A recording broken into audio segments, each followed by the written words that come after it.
మహాపరిశుద్ధుడు మహాఘనుడైన మన ప్రభు అయినటువంటి యేసుక్రీస్తు వారి యొక్క ఘనమైన నామమునకు మహిమ కలుగును గాక. కుడి వచ్చిన మీ అందరికీ యేసుక్రీస్తు నామములో నా తరపున, నా కుటుంబం తరపున మీ అందరికీ నా హృదయపూర్వకమైనటువంటి వందనాలు తెలియజేస్తున్నాను. Praise the Lord. హల్లెలూయా, హల్లెలూయా. ఇర్మీయా గ్రంథం 30వ అధ్యాయం 18, 19 వచనాలు ధ్యానిద్దాం. ఇర్మీయా గ్రంథం 30వ అధ్యాయం. ఎవరో ఒకరు చదవండి. యెహోవా ఈ మాట సెలవిస్తున్నాడు, యాకోబు నివాస స్థలములను కరుణించి వాని గుడారములను నేను చెరలో నుండి రప్పింతును.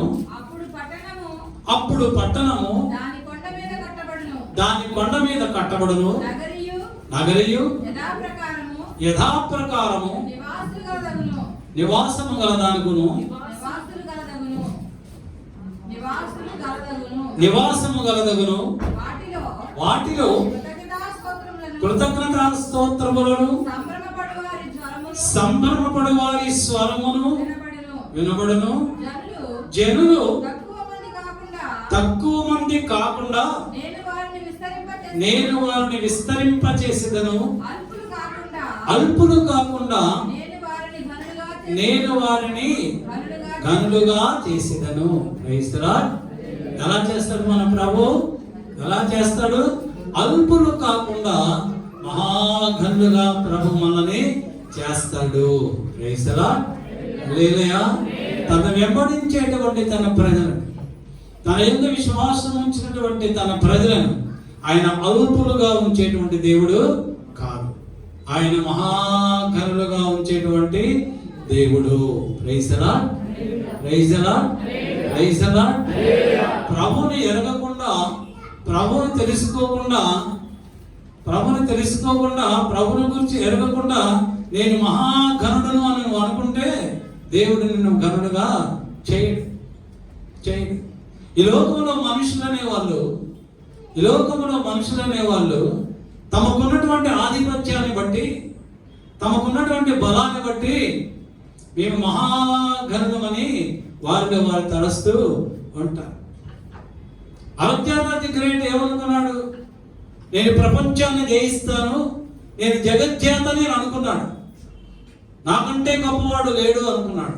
చివరికి ఏమైపోయాడు? చలిజ్వరం చేత ఒక సామాన్యుని కంటే హీనంగా చనిపోయాడు. హిట్లర్ అనుకున్నాడు ఈ ప్రపంచాన్ని జయిస్తా, నేనే గొప్పవాడిని అనుకున్నాడు. చివరికి ఏమైపోయాడు? తను తాను షూట్ చేసుకుని ఆత్మహత్య చేసుకొని చచ్చిపోయాడు. మనుషులు తమ తాము ఘనులుగా, తమ తాము హెచ్చించుకుంటే దేవుడు వారికి ఇచ్చినటువంటి ఆశీర్వాదాన్ని బట్టి, దేవుడు వారికి ఇచ్చినటువంటి ఘనతను బట్టి నరుడు దేవుణ్ణి మహిమపరచాలి కానీ తను తాను మహిమపరచుకొనకూడదు. ఏ మనుషుడైతే తను తాను మహిమపరచుకుంటాడో అంతకంటే దౌర్భాగ్యుడు భూమి మీద ఉండడు. మానవుడు, నరుడు అనేవాడు ఎప్పుడూ కూడా తను తాను మహిమపరచుకోకూడదు, తను తాను ఘనపరచుకోకూడదు.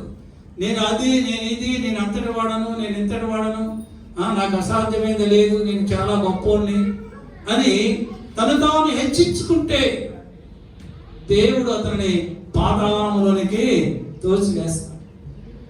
కనుక మనం ఏమై ఉన్నామో, మనం ఏమి కలిగి ఉన్నామో అది దేవుని కృప వలనే అయి ఉన్నామని, ఆ మహిమ, ఆ ఘనత ప్రభువుకు మాత్రమే చెల్లించినప్పుడు ఆయన ఉన్న స్థితిలో నుంచి ఉన్నతమైనటువంటి స్థితిలోకి, ఉన్నతమైనటువంటి స్థితి నుండి మహోన్నతమైనటువంటి స్థితిలోనికి మనల్ని నడిపిస్తాడు. హల్లెలూయా, హల్లెలూయా. దేవుడు ఒక రాజుగారిని హెచ్చించి గొప్ప ఘనతనిస్తే ఆ రాజు అంటున్నాడు దేవుణ్ణి మహిమపరచకుండా తను తాను మహిమపరచుకుంటున్నాడు. దానియేలు గ్రంథం 4వ అధ్యాయం 30వ వచనంలో రాయబడతాడు. నెబుకద్నెజరు మహారాజు అనుకుంటున్నాడు, రాజు బబులోనున్న ఈ మహా విశాల పట్టణము నా బలాధికారమును, నా ప్రభావ ఘనతను కనపరచుటకై ఘనపరచుటకై నా రాజధాని నగరముగా నేను కట్టించినది కాదా అని తనలో తాను అనుకున్నాడు. కానీ దేవుడైనటువంటి యెహోవా నెబుకద్నెజరుని బబులోను మీద రాజుగా చేశాడు. తను రాజుగా చేసినటువంటి యెహోవాను మర్చిపోయి తను తాను హెచ్చించుకున్నప్పుడు, తను తాను ఘనపరుచుకున్నప్పుడు బైబిల్లో రాయబడతారు 4వ అధ్యాయం 32వ వచనంలో, ఓ నెబుకద్నెజరు, నువ్వు అరణ్యమునకు వెళ్ళి పశువు వలె నువ్వు గడ్డి మేయమన్నాడు. ఇప్పుడు అరణ్యంలో ఒక పశువులాగా గడ్డి వేస్తూ ఉంటే అతని అధికారం ఏమైపోయింది? అతని రాజ్యం ఏమైపోయింది? ఎందుకు తాను గడ్డి వేసేవాడిని అయిపోయాడు? దేవుణ్ణి మహింపరచకుండా తను తానే మహింపరుచుకున్నాడు కనుక. లూకాసు వార్త 12వ అధ్యాయం 16 నుంచి 21 రాయబడుతుంది. అక్కడ ఒక వ్యక్తి ఉంటాడు. అతనికి విస్తారమైనటువంటి పంట పండినప్పుడు, ధనము సమకూర్చబడినప్పుడు, ఆ ధనవంతుడు అనుకుంటున్నాడు తనకు పండినటువంటి ఆ ధాన్యమును భద్రపరచుకోవడం కావలసినటువంటి కొట్లు, నా ధాన్యము నా కొట్లలో నేను దాచుకొని, నా ప్రాణమా నీవు సుఖించు, త్రాగు, తినుము, సుఖించు. తను తాను మహింపరుచుకుంటున్నాడు, దేవుని మహింపరుచుకోలేదు. రాత్రి దేవుడు మాట్లాడుతున్నాడు, వెర్రివాడా,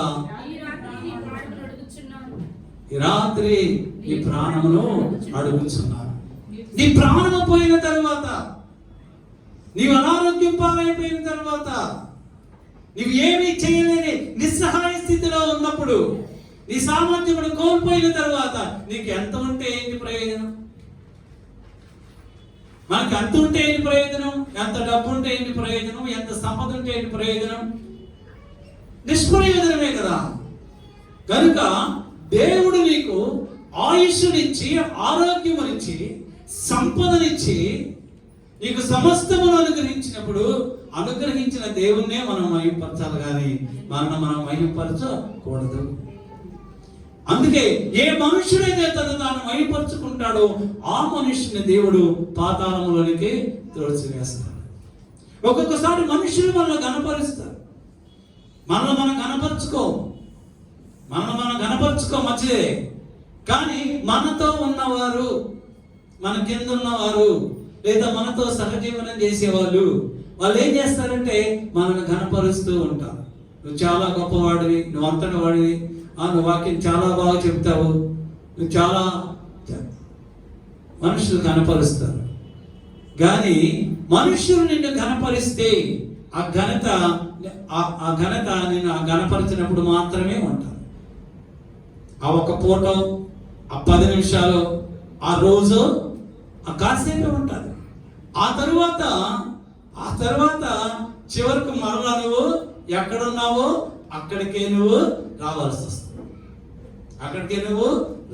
వస్తుంది.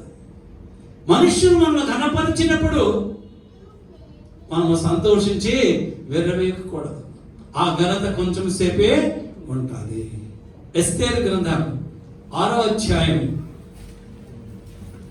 6 నుంచి 10 వరకు చదివినప్పుడు,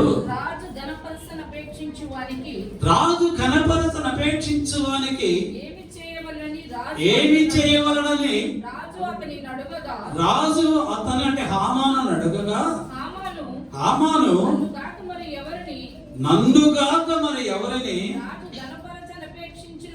రాజు ఘనపరచన అపేక్షించునని తనలో తాను అనుకొని రాజుతో ఇట్లా నేను రాజు ఘనపరచన అపేక్షించు వానికి ఏమనగా రాజు ధరించుకున్నటువంటి రాజవస్త్రములు, రాజు యొక్క గుర్రమును రాజు తన తల మీద ఉంచుకొను రాజకిరీటమును ఒకడు తీసుకొని రాగా, కనులైన రాజు యొక్క అధిపతులలో ఒకడు ఆ వస్త్రములను ఆ గుర్రమును పట్టుకొని రాజు ఘనపరచన అపేక్షించు వానికి చాలు. రాజు కనపడతను అపేక్షించే వారికి ఈ విధముగా జరుగునని ఆ పట్టణం అంతా కూడా అతన్ని ఊరేగించమని చెప్పాడు. అప్పుడు ఏం చేశాడు రాజు? హామాను చేశాడు ఆ ఘనత. ఆ ప్రకారమే హామానుకి ఎవరికి చేశాడు? మొర్దెకైకి చేశాడు. మొర్దెకై ఎక్కడ ఉండేవాడు? రాజు యొక్క గుమ్మమునంతా తను తాను తగ్గించుకొని దీనుడిగా ఉండేవాడు. అయితే రాజు ఇప్పుడు ఎవరిని కనపరిచాడు? మొర్దెకైని కనపరిచాడు. మొర్దెకైని కనపరిచినప్పుడు మొర్దెకైకి వచ్చినటువంటి ఈ ఘనత మొర్దెకై జీవితకాలం అంతా ఉన్నదా? మొర్దెకై జీవితకాలం అంతా ఉన్నదా? వెంటనే ఆ ఊరేగింపు అయిపోయిన వెంటనే గుర్రము దిగిన వెంటనే 12వ వచనం రాయబడుతుంది. మళ్ళా ఇప్పుడు మొర్దెకై ఎక్కడున్నాడంటే రాజగుమ్మం దగ్గరే ఉన్నాడు. రాజగుమ్మం దగ్గరే. మనుషులు వల్ల ఘనపరిస్తే ఆ ఘనత తాత్కాలికమైనది. మనుషులు తమ తాము ఘనపరుచుకుంటే దేవుడు వారిని పాతాళములోనికి తోసివేస్తాడు. రెండవదిగా మనుషులు కనపరిస్తే అది తాత్కాలికమైనది. మరి మనుషులను ఎవరు కనపరిస్తే వారి జీవిత కాలం అంతా ఉంటది? దేవుని చేత కనపరచబడిన వారు జీవిత కాలం అంతా కూడా ఘనులుగా ఉంచుతాడు దేవుడు. ఎందుకు? దేవుడు కనపరిచాడు కనుక, దేవుని చేత కనపరచబడ్డారు కనుక దేవుడు వారిని గురించి సాక్ష్యం ఇస్తూ ఉన్నాడు. రాజుల మొదటి గ్రంథం 3వ అధ్యాయం 4వ వచనములో రాజు అయినటువంటి సొలొమోను మహారాజు తాను సింహాసనం మీద అధిష్ఠించిన తర్వాత గిబియోనులో 1000 బలులు దేవునికి అర్పించాడు. గిబియోనులో 1000 బలులు దేవునికి అర్పించినప్పుడు దేవుడు సొలొమోనుతో రాత్రి దర్శనం మీద మాట్లాడుతూ, సొలొమోను నీకేమి కావాలో కోరుకో అన్నాడు. సొలొమోను నీకేమి కావాలో కోరుకో అన్నాడు. అక్కడ 6వ వచనం రాయబడుతుంది. సొలొమోను అంటున్నాడు, నేను బాలుడను. 6వ వచనం చదవండి. సొలొమోను ఇలాగ మనవి చేసెను, నీ దాసుడను నా తండ్రి అయినటువంటి దావీదు నీ దృష్టికి అనుకూలముగాను సత్యమును నీతిని అనుసరించి యథార్థమైన మనస్సు గలవాడై ప్రవర్తించిన గనుక నీవు అతని ఎడల పరిపూర్ణ కటాక్షమును కలుగజేసిందివి. ఈ దినమునున్నట్టుగా సింహాసనం మీద అతని కూర్చుండబెట్టి అతని యందు మహాకృపను చూపి ఉన్నావు. నా దేవా ప్రభువా. 3వ అధ్యాయం 7వ వచనం చదవము.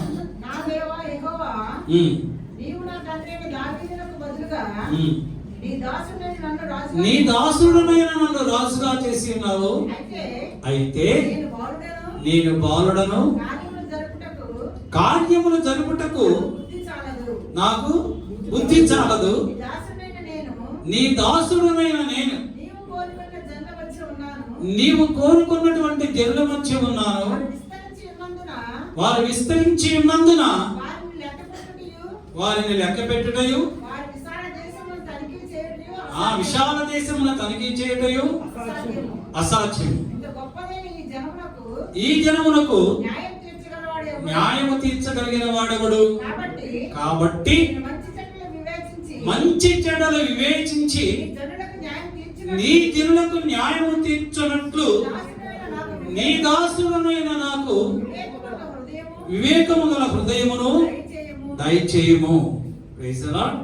హల్లెలూయా. అప్పుడు దేవుడైనటువంటి యెహోవా అంటున్నాడు, 12వ వచనం చదవండి. 12, 13.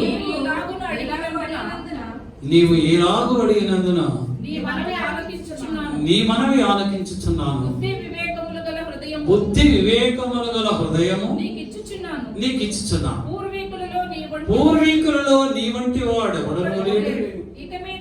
ఇక మీదట కూడా నీ వంటి వాడొకడును ఉండడు.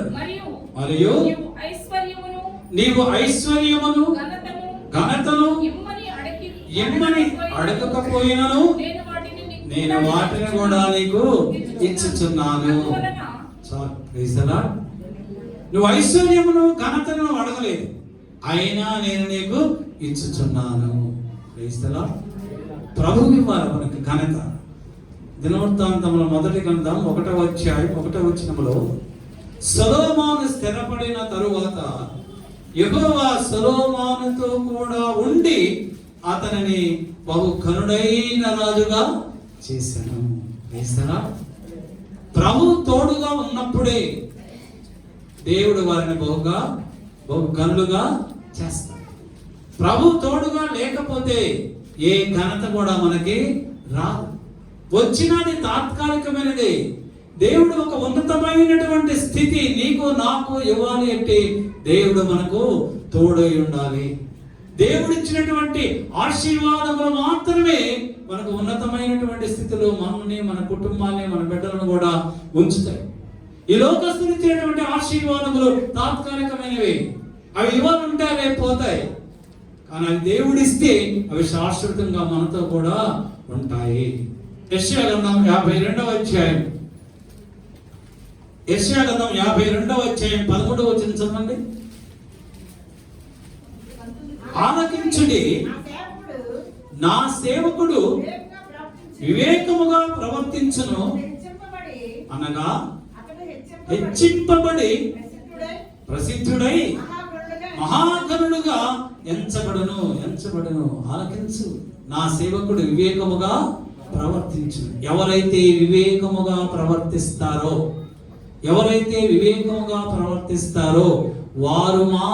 వారిని మాత్రమే దేవుడు ఘనపరుస్తాడు. సొలొమోను ఎందుకు దేవుడు ఘనపరిచాడంటే, సొలొమోను ప్రభుని ఏమడిగాడు?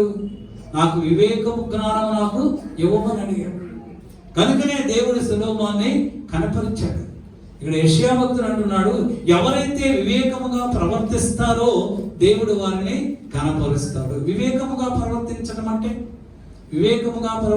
అంటే చదవండి. యోబు గ్రంథం 28వ అధ్యాయం 28వ వచనం. 28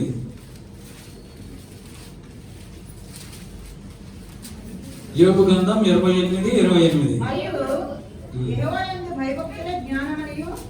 యెహోవా యందు భయభక్తులే జ్ఞానమనియు, చాలు, దుష్టత్వమును విడిచిపెట్టడమే వివేకము. Praise the Lord. హల్లెలూయా. ఎవరైతే వివేకము కలిగి ఉంటారో దేవుడు వారిని ఉన్నతమైనటువంటి స్థితిలో ఉంచుతాడు. వివేకము కలిగి ఉండుట అంటే దుష్టత్వమును విడిచిపెట్టుట అని అర్థం. అంటే మనలో దుష్టత్వం ఉంటే, మనలో దుష్ట మనస్సు ఉంటే దేవుడు మనల్ని ఆశీర్వదించు. ఉన్నతమైనటువంటి స్థితి దేవుడు మనకి ఇవ్వడు. మనము, మన కుటుంబాలు, మన బిడ్డలు ఆశీర్వదింపబడాలంటే, ఉన్నతమైనటువంటి స్థితిలో ఉండాలంటే నీలో దుష్టత్వం అనేది ఉండకూడదు. ఎవరిలో అయితే దుష్టత్వం ఉండదో దేవుడు ఆ కుటుంబాన్ని బహుగా ఆశీర్వదిస్తాడు. ఆదికాండం 41వ అధ్యాయం 40వ వచనంలో ఫరో యోసేపుతో మాట్లాడుతున్నాడు. యోసేపులో ఏ దుష్టత్వము కూడా లేదు. యోసేపుని దేవుడు పరీక్షించినప్పుడు యోసేపు అంటున్నాడు పోతీఫరు భార్యతో, ఇట్టి దుష్కార్యమును నేను ఎట్లు చేయదును? నేను నా దేవుడైనటువంటి యెహోవా యందు భయభక్తులు కలిగిన వాడను, ఈ దుష్ట కార్యాన్ని నేను చేయను అన్నాడు. బైబిల్లో రాయబడుతుంది, ఎవరైతే దుష్టత్వాన్ని విడిచిపెడతారో, దుష్టత్వం చేయకుండా ఉంటారో అట్టి వారిని దేవుడు కనపరుస్తాను అన్నాడు. ఇప్పుడు ఫరో యోసేపు గురించి మాట్లాడుతూ ఉన్నాడు. నీ వలె వివేక జ్ఞానములు గల వారు ఎవరునూ లేరు. నీవు నా ఇంటికి అధికారివై ఉండవలెను, నా ప్రజలందరూ నీకు విధేయులై ఉందురు. సింహాసనం విషయములో తప్ప మాత్రము నేను నీకంటే పైవాడను. మరియు ఫరో చూడుము, ఐగుప్తు దేశం అంతటి మీద నేను నిన్ను నియమించి ఉన్నాను. Praise the lord. దుష్టత్వము చేయనటువంటి యోసేపుని దేవుడు ఎలాగా ఆశీర్వదించాడు?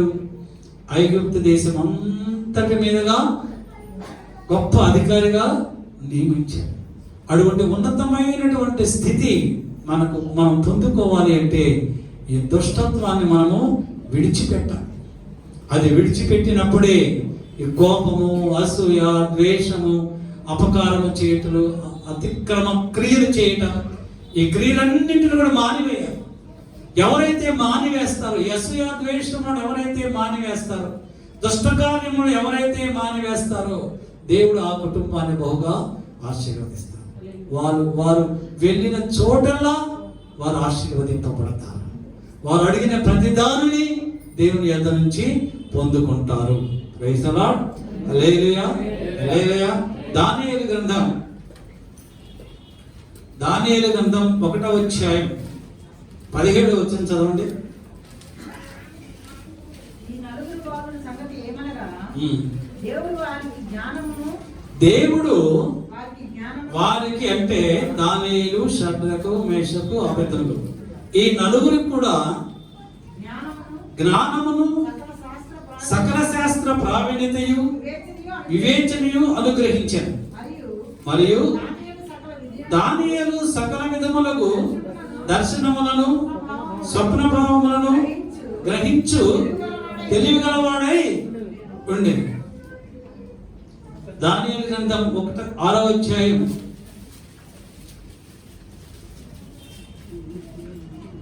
1-2 వచనం చదవండి.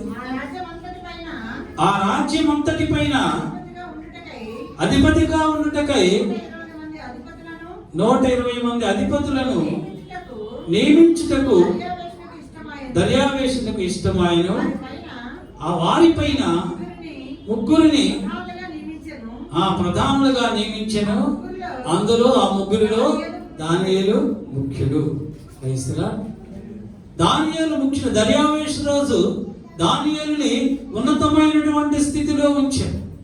దేవుడు దానియేలుకి, షద్రకు, మేషకు, అబేద్నెగోలకి జ్ఞానమును, వివేచన, హృదయమును దేవుడు వారికి అనుగ్రహించాడు. ఎందుకు ఇచ్చాడు? ఎందుకు దేవుడు దానియేలును ఉన్నతమైనటువంటి స్థితిలో ఉంచాడు? చదవండి. ఇప్పుడు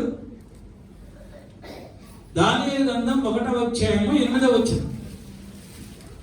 దానియేలు గ్రంథం 1వ రాజు భుజించు భోజనమును, పానమును చేయు ద్రాక్షారసమును పుచ్చుకొని తన్ను అపవిత్రపరచుకొనకూడదని దానియేలు ఉద్దేశించెను. Praise the lord. అంటే ఎవరైతే పరిశుద్ధత కలిగి ఉంటారో, ఎవరైతే అపవిత్రతను అసహించుకుంటారో, ఎవరైతే పరిశుద్ధతను కలిగి ఉంటారో వారిని మాత్రమే దేవుడు ఉన్నతమైనటువంటి స్థితిలో ఉంచుతాడు. దానియేలు ఏం చేశాడు? రాజు పూజించు భోజనమును నేను పూజించి నన్ను నేను అపవిత్రపరచుకొనను అన్నాడు. రాజు ఏంటి పూజిస్తున్నాడు? మాంసాహారాన్ని పూజిస్తూ ఉన్నాడు. అంత మాత్రమే కాదు కానీ ద్రాక్షారసమును సేవిస్తూ ఉన్నాడు. కనుక నాకు ఆ మాంసము వద్దు, ఆ ద్రాక్షారసము కూడా నాకు వద్దు. ఒకవేళ నేను పుచ్చుకుంటే నేను నా దేవుని దృష్టికి నేను పాపము చేసిన వాడను అవుతాను. కనుక పాపమును తన ఎదురుండి దూరపరుచుకున్నాడు, పాపమును విసర్జించాడు, అపవిత్రతని తన ఎదురుండి తీసివేసుకున్నాడు. దానియేలు పవిత్రతను పొందుకున్నాడు, పరిశుద్ధతను పొందుకున్నాడు. కనుక ఎవరైతే పరిశుద్ధంగా ఉంటారో వారు దేవునికి ఇష్టంగా ఉంటారు. ఎవరైతే దేవునికి ఇష్టంగా ఉంటారో దేవుడు ఆ కుటుంబాన్ని బహుగా ఆశీర్వదించారు. మన కుటుంబాలు ఆశీర్వదింపబడాలి అంటే, మన బిడ్డలు ఆశీర్వదింపబడాలంటే మనకేం కావాలి అంటే పరిశుద్ధత కావాలి. పరిశుద్ధత ఉన్నవారు మాత్రమే దేవునితో మాట్లాడగలరు. పరిశుద్ధత లేకుండా దేవుణ్ణి ఎవరు చూడలేరు. ప్రభువును నువ్వు చూడాలి అనుకుంటే నువ్వు పరిశుద్ధంగా ఉన్నప్పుడే ప్రభువును నువ్వు చూడగలుగుతావు. Praise the Lord. హల్లెలూయా, హల్లెలూయా. యెషయా గ్రంథం 32వ అధ్యాయం 8వ వచనం చదువుకుందాం. యెషయా గ్రంథం 32వ అధ్యాయం 8వ వచనం చదవండి. గనులు ఘనకార్యములు కల్పించుదురు, వారు ఘనకార్యములను బట్టి నిలుచుదురు. Praise the lord. గనులు ఘనకార్యములు కల్పించుదురు, వారు ఘనకార్యములను బట్టి నిలుచుదురు. ఘనకార్యములు అంటే సన్మానాలు చేయటమా, సన్మానాలు చేయించుకోవటమా, ఎవరినైనా పొగడటమా? ఏంటి ఘనకార్యం? మనం చాలా మామూలుగా మనం అనుకుంటాం, ఏమని గొప్ప ఘనకార్యం చేసేవాళ్ళు అనుకుంటాం కదా, ఆ ఘనకార్యం కాదు. మనం చేయవలసినటువంటి ఘనకార్యములు ఏమిటంటే దేవునికి ఇష్టమైనటువంటి కార్యములు, దేవునికి ఇష్టమైనటువంటి కార్యములు, మంచి కార్యములు, గొప్ప కార్యములు, సాహసమైనటువంటి కార్యములు అవి చేయాలి. ప్రభుకి అవిష్టం. గనులైన వారు, ప్రభు చేత ఆశీర్వదింపబడిన వారు, ప్రభు వల్ల ఉన్నతమైనటువంటి స్థితిని పొందుకున్న వారు, ఆశీర్వదింపబడిన వారు, గనులైన వారు ఘనకార్యములు మాత్రమే చేయాలి. ఎటువంటి ఘనకార్యములు? ప్రభుకి ఇష్టమైనటువంటి కార్యములు మాత్రమే చేయాలి. ప్రభు దృష్టిలో గొప్ప కార్యములు మాత్రమే చేయాలి. ప్రభు దృష్టిలో సాహసమైనటువంటి కార్యములు చేయాలి. అంటే ఏ కార్యములు చేయాలి? మంచి కార్యములు చేయాలి, మంచి క్రియలు చేయాలి. అంటే ప్రభు యొక్క సువార్తను మనము ప్రకటించాలి. ప్రభుకి ఇష్టమైనటువంటి గొప్ప కార్యం ఏంటంటే ఆయన నామాన్ని అనేక మందికి తెలియజేయడమే గొప్ప కార్యం. కరులైన వారు, ఆశీర్వదింపబడిన వారు ప్రభువు నామ ఘనత కొరకు మంచి క్రియలు, శ్రేష్టమైనటువంటి క్రియలు చేయాలి. అవి ప్రభువుకి ఇష్టమైనవి. మనం చేయవలసినటువంటి ఘనకార్యములు అవే. ఈ దేశంలో ఎంతో మంది రాష్ట్రంలో, ఈ విశాఖపట్నంలో, ఈ చుట్టుపక్కల అనేక ప్రాంతాలలో అనేక మంది ఇంకా ప్రభుని నమ్ముకొని కూడా, ప్రభుని వెంబడిస్తూ కూడా సందేహాలతో ఉన్నారు, అవిశ్వాసంతో ఉన్నారు. దేవుని ఎదురుంటే దీవెనలు, ఆశీర్వాదములు పొందుకోలేనటువంటి పరిస్థితిలో ఇంకా జీవిస్తూనే ఉన్నారు. వారిలో విశ్వాసమును పురికొల్పడమే, విశ్వాసమును స్థిరపరచడమే గొప్ప కార్యం. వారిలో ఉన్నటువంటి సందేహానికి నివృత్తి కలిగించడమే గొప్ప కార్యం, గొప్ప ఘనకార్యం. ప్రభు చేత ఆశీర్వదింపబడినటువంటి నువ్వు, నేను ఏం చేస్తున్నావు? ప్రభు గారికి ఏమైనా ఘనకార్యములు మనం చేస్తున్నామా? Praise the Lord. ఒకసారి మనము పరిశీలించుకోవాలి. Praise the Lord. ప్రభు కొరకు చేయాలి, మన కొరకు కాదు. మన కొరకు ఎప్పుడు మనం చేసుకుంటాం, మంచిదే. మన కొరకు చేసుకోవద్దు అంటాం లేదు, మన కొరకు చేసుకుంటాం గొప్ప కార్యాలు. కానీ ప్రభు కొరకు చేయడమే మహా ఘనమైనది. ఆ ఘనమైన కార్యాలు ఎవరైతే చేస్తారో వారు పొందుకున్నటువంటి ఆ ఘనత, ఉన్నతమైనటువంటి స్థితి వారి బ్రతుకు కాలం అంతా వారికి తోడుగా ఉంటుంది. యోహాను సువార్త 12వ అధ్యాయం 26వ వచనం చదవండి. యోహాను సువార్త 12వ అధ్యాయం 26వ వచనం. ఒకడు నన్ను సేవించిన యెడల నా తండ్రి వానిని కనపరచును. ఒకడు నన్ను సేవించిన యెడల నా తండ్రి అతనిని కనపరచును. ప్రభుని ఎవరైతే సేవిస్తారో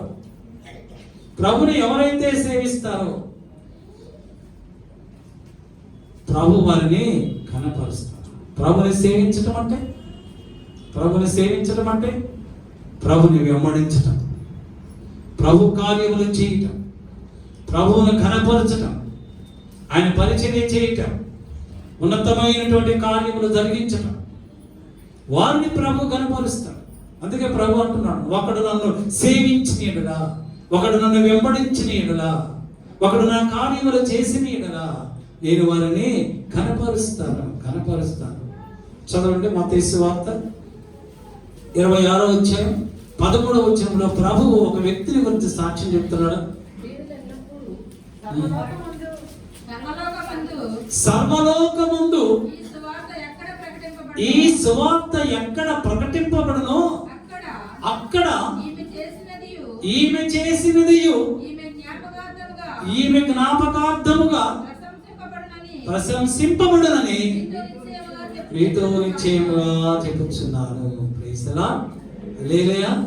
మీలో అందరికి అర్థమై ఉంటది కదా, ఎవరు ఆ స్త్రీ? మరి ఏం చేసి అంత గొప్ప కార్యం ఏం చేసింది? అత్యంత విలువైనటువంటి, అమూల్యమైనటువంటి ఆ యొక్క అత్తర గుడ్డి చేత ప్రభుని అభిషేకించింది. వాళ్ళందరూ అనుకుంటున్నారు ఏమి పిచ్చి పట్టిందా ఏంటని. ఇంకేమన్నా పిచ్చి పట్టిందా? డబ్బంతా ఖర్చు పెట్టి ఎంత విలువైనటువంటి అత్తర తీసుకొచ్చి ఏం తల మీద పోస్తుందండి? ఆ డబ్బుతో ఇంకేమైనా కొనుక్కోవచ్చు కదా, 4-5 మీటింగ్లు పెట్టచ్చు కదా, ఇంకేమైనా చేయొచ్చు కదా అని వీళ్ళందరూ అనుకుంటున్నారు. వాళ్ళు అనుకునేది మీటింగ్లు పెట్టి ప్రభుని కనపరుద్దామని కాదు, మీటింగ్లు పెట్టి దొంగరెక్కలు రాసి డబ్బులు సంపాదించుకుందాం. వాళ్ళ ఆలోచన ఏంటంటే ఏ విధంగా డబ్బులు సంపాదించుకుందామని ఆలోచన ఉందో కానీ ప్రభుని మయపరిచే విధంగా వాళ్ళు ఆలోచించడం లేదు. పేదవాళ్ళకి ఇవ్వచ్చు పేదవాళ్ళకి ఇవ్వాలి కూడా, ఇవ్వమని బైబిల్ చెప్తుంది. కానీ అంతకంటే శ్రేష్టమైనది ఏంటంటే ప్రభుని కూర్చున్నటువంటి ఆయన నామాన్ని మహిమపరచడం, ఆయన గూర్చి ప్రకటించడం, పేదలకి దానాలు చేయటం, పేదలు ఖర్చు పెట్టడం మంచిదే. కానీ అంతకంటే శ్రేష్టమైనది ఏంటంటే ప్రభు యొక్క నామమును ప్రకటించడం. ప్రభు కొరకు ఆమె విలువైనది ఇచ్చింది. విలువైనది శ్రేష్టమైనది ఏంటి? ప్రభు ఏం కావాలనుకుంటున్నాడు మన దగ్గర నుంచి? నా కుమారి, నా కుమారుడా, నీ హృదయము నాకివ్వు, నీ హృదయం నాకివ్వు. మరి ప్రభువుకు మన హృదయాన్ని ఇద్దామా? ఇస్తారా? మీరు ఇస్తారా? Praise the Lord. నేనైతే ఎప్పుడో ఇచ్చేసాను. ప్రభుకి ఇచ్చేస్తే మన హృదయాన్ని ప్రభు మన హృదయంలో ఉంటాడు. మరి ఏం చేసింది? ప్రభుకి ఇచ్చేసింది. ప్రభుకి తన హృదయాన్ని ఇచ్చేసింది. ప్రభు ఆమెకేమి ఇచ్చాడు? చదువు మళ్ళా ఇంకోసారి ఏమి ఇచ్చాడు? సర్వలోకమందు ఈ సువార్త ఎక్కడ ప్రకటింపబడును అక్కడ ఈమె చేసినదియు ఈమె జ్ఞాపకార్థముగా ప్రశంసింపబడునని మీతో నిశ్చయంగా చెప్పుచున్నాను. హల్లెలూయా. ఈ ప్రపంచంలో ఎన్ని దేశాలు ఉన్నాయో అన్ని దేశాలలో దేవుని యొక్క సువార్త ప్రకటిస్తున్నప్పుడు ఈమెను అందరూ కూడా జ్ఞాపకం చేసుకుంటారు. మరియ గురించి చెప్పకుండా, మరియ చేసిన ఈ కార్యములు చెప్పకుండా కూడా అసలు బైబిలే ఏ భాషలో అయినా ఎక్కడికి వెళ్ళినా కూడా అన్ని భాషల్లో కూడా మరియ గురించి రాయబడింది. ప్రపంచంలో ఉన్న వారందరూ కూడా మరియని జ్ఞాపకం చేసుకుంటున్నారు. అంతకంటే ఘనత ఏముంటుందండి ఈ లోకంలో? దేవుడు ఇచ్చిన ఘనత అంతకంటే గొప్ప ఘనత నాకు తెలిసి ఏమీ లేదు. అటువంటి ఘనత మనము సంపాదించుకోవాలంటే దేవుణ్ణి, ఆయన కార్యములు మనము విస్తృతంగా చేయవలసినది. ఫిలిప్పీయులకు రాసినటువంటి పత్రిక 4వ అధ్యాయం 3వ వచనం చదవండి. అపోస్తలుడైన పౌలు ఫిలిప్పీయులకు రాసినటువంటి పత్రిక 4వ అధ్యాయం 3వ వచనం. అవును, నిజమైన సహకారి ఆ స్త్రీలు క్లెమెంతుతోను నా ఇతర సహకారులతోను సువార్త పనిలో నాతో కూడా ప్రయాసపడిన వారు గనుక వారికి సహాయం చేయమని నిన్ను వేడుకొనుచున్నా. ఆ సహకారుల పేర్లు జీవ గ్రంథమందు రాయబడి ఉన్నవి. ఆ స్త్రీలు, ఏ స్త్రీలు? 2వ వచనములో ఉంటది. యువతియను సుంటికేను. ఈ ఇద్దరు స్త్రీలు నా సువార్త పనిలో సహాయము చేసి ఉన్నారు కనుక మీరు కూడా వారికి సహాయము చేయండి. ఎందువలనగా వారి పేర్లు జీవ గ్రంథములో ఉన్నవి. మనం ఇంత కష్టపడి మన పేర్లు జీవ గ్రంథంలో లేకపోతే, ప్రభు దగ్గర ఒక గ్రంథం ఉన్న జీవ గ్రంథం అని, ఆ గ్రంథంలో మన పేర్లు లేకపోతే నువ్వు ఇక్కడ ఉన్న ఎంత చేసినా కూడా అదంతా కూడా వ్యర్థమే. ఎవరి పేరైతే జీవ గ్రంథంలో ఉంటారో దేవుడు వారిని ఆయన సింహాసనం ఎదుట నిలవబడతారు. ఎవరి పేరైతే జీవ గ్రంథములో ఉండదో వారు నిత్యము అగ్ని గంధకములతో మండుచున్న కొండములో పడవేయబడుదురు. ప్రకటన గ్రంథంలో ఉంటారు. ఎవరి పేర్లైతే జీవ గ్రంథములో ఉండవో, ఎవరి పేర్లైతే జీవ గ్రంథములో ఉంటాయో వారందరూ దేవుని సన్నిధిలో నిలవబడి నిత్యము ప్రభుని ఘనపరుస్తూ ఉంటారు. ఇంకా అంతకంటే గొప్పదనేది మనకి ఏం కావాలండి? అంతకంటే ఘనత ఏం కావాలి? ఆయన గ్రంథములో మన పేరుంటే ఆయన సింహాసనం ఎదుట మనము ఉంటాము. దేవుడి చేత ఘనపరచబడిన వారు ఈ విధముగా ఉంటారు. ఏ విధముగా ఉంటారు? వారి యొక్క సాక్ష్యము, జ్ఞాపకార్థము ప్రపంచం అంతా కూడా ఉంటారు. వారి పేర్లు జీవ గ్రంథములో ఉంటాయి. అపోస్తలుడైన పౌలు అంటున్నాడు, ఇదిగో నా కొరకు నీతి కిరీటము దాచబడి ఉన్నది. అపోస్తలులు అందరూ కూడా ప్రభు కొరకు సజీవ సాక్షులుగా వారు సమర్పించుకున్నారు. దేవుడు వారిని కనపరిచారు. జాన్ వెస్లీ మీ అందరికీ తెలుసు, ఇంగ్లాండ్ దేశాన్ని క్రైస్తవ దేశముగా మార్చినటువంటి గొప్ప సువార్తికుడు. Praise the Lord. Billy Graham గారి పేరు మీ అందరికీ తెలుసు. ప్రపంచంలో ఆయన చనిపోక ముందు గాని చనిపోయిన తర్వాత గాని ఆయన కొన్ని కోట్ల మందిని ప్రభువులోకి రక్షణలోకి నడిపించాడు. అటువంటి వ్యక్తి ఇంతకు ముందు లేడు, ఇప్పుడు ఆ తర్వాత కూడా లేదు. అది సాక్ష్యం. దేవుడు వారిని అలాగా కనపరిచాడు. మనందరికీ తెలిసిన వారు మన దేశంలో కూడా చాలా మంది ఉన్నారు. భగత్ సింగ్ ఉన్నారు, సుందర్ సింగ్ గారు ఉన్నారు, ఏసన్న గారు ఉన్నారు, దినకరణ గారు ఉన్నారు. ఇలాంటి పరిస్థితులు చాలా మంది ఉన్నారు. వారందరూ దేవుని చేత కనపరచబడ్డారు, మనుషుల చేత కనపరచబడలేదు. నీవు నేను కూడా ప్రభు చేత కనపరచబడాలి అంటే మనకు వివేకమైనటువంటి జ్ఞానం మనకు ఉండాలా, దుష్టత్వాన్ని మనం దూరముగా ఉండాలా, పరిశుద్ధతను మనము కలిగి ఉండాలా, ప్రభు కొరకు మనము ఘనకార్యములు చేసి ఉండాలా. Praise the Lord. అప్పుడే మన పేర్లు జీవగ్రంథంలో వ్రాయబడి ఉంటాయి. ప్రభు సింహాసనం ఎదుట మనమందరం కూడా నిలవబడి నిత్యము ఆయన సన్నిధిలో ఆయన నామమును స్తుతిస్తూ ఉంటాం. అటువంటి ధన్యత ప్రభు మీ అందరికీ అనుగ్రహించును గాక. ఈ వాక్యం ద్వారా ప్రభు మిమ్మల్ని ఆశీర్వదించును గాక. ఆమేన్. తలలో ఉంచండి, ప్రార్థన చేసుకుందాం. కృపాసత్య సంపూర్ణుడవు, మహాపరిశుద్ధుడవు, మహాగణుడవు మా ప్రభు, మా యేసు, ఆశ్చర్యకరుడవు, అద్భుతములు చేయ దేవుడు, ఈ యొక్క జూన్ నెల మొట్టమొదటి పునరుద్ధాన దినముందు నీ దాసుని ముఖాంతం నుండి మీరు మాట్లాడినటువంటి శ్రేష్టమైనటువంటి నీ వాక్యమును బట్టి మీకు స్తోత్రాలు దేవా. ఇదిగో విన్న వాక్యమును ప్రభా మా సంఘ బిడ్డలందరూ కూడా వారి హృదయంలో భద్రపరుచుకునే వాక్య ప్రకారం జీవించేటువంటి శ్రేష్టమైనటువంటి కృప మీరు అనుగ్రహించండి నాయన.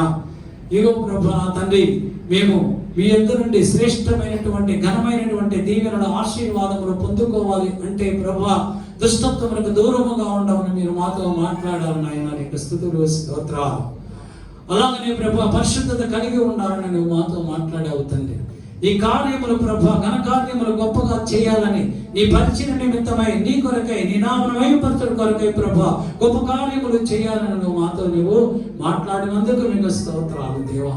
ఇదిగో విన్న వాక్యములు ప్రభా నీ బిడ్డలందరూ వారి యొక్క హృదయంలో భద్రపరుచుకొని వాక్య ప్రకారం జీవించేటువంటి శ్రేష్టమైనటువంటి కృప వారికి అనుగ్రహించండి నాయన. వీరి సకల ఘనత మహిమ ప్రభావములు పొందుకుని ఇదిగో నీ బిడ్డల ప్రభా నీవిచ్చినటువంటి వాక్యము చేత పరిశుద్ధపరచబడిన వారై ఇప్పుడు నీ రక్త మాంసములో పాలు పొందుకోవచ్చున్నారు. ఈ పరిశుద్ధత వారికి అనుగ్రహించి ఎవరైతే రక్త మాంసములో పాలు పొందుకొచ్చున్నారో వారందరిపై నీ అభిషేక వర్షములు కుమ్మరించింది. ఆ కుటుంబాలను మీరు బహుగా దీవించి, బహుగా ఆశీర్వదించి, బహుగా ఫలింపచేయి ప్రభావికి స్తోత్రాలు. వీరే సకల ఘనత మహిమ ప్రభావములు పొందుకుని యేసుక్రీస్తు అతి శ్రేష్టమైన నామమును బట్టి అడుగుతూ వేడుకను పొందుకుని ఉన్నాము మా పరలోకపు పరమ తండ్రి. ఆమేన్. ఆమేన్. మన పరమ తండ్రి అయినటువంటి దేవుని ప్రేమ, మన ప్రభువును రక్షకుడైన యేసుక్రీస్తు వారి యొక్క కృపా రక్షణ, పరిశుద్ధాత్మ దేవుని కన్యక సహవాసము సన్నిధి కూడి వచ్చినటువంటి సంఘటనలందరికీ, యూట్యూబ్ ద్వారా వాక్యం వినిచున్న వారందరికీ, ఇక నా సంఘంలో రాలేకపోయినటువంటి వారందరికీ, వాక్యంలో ప్రకటించినటువంటి దైవజనులకు వారి కుటుంబాలకు ఇప్పుడు నువ్వు ప్రభు రాకడ పర్యంతము సదాకాలము తోడయుండుగాక. ఆమేన్. ఆమేన్. ఆమేన్. ఆమేన్. హల్లెలూయా. హల్లెలూయా. Praise the Lord. Praise the Lord. Praise the lord.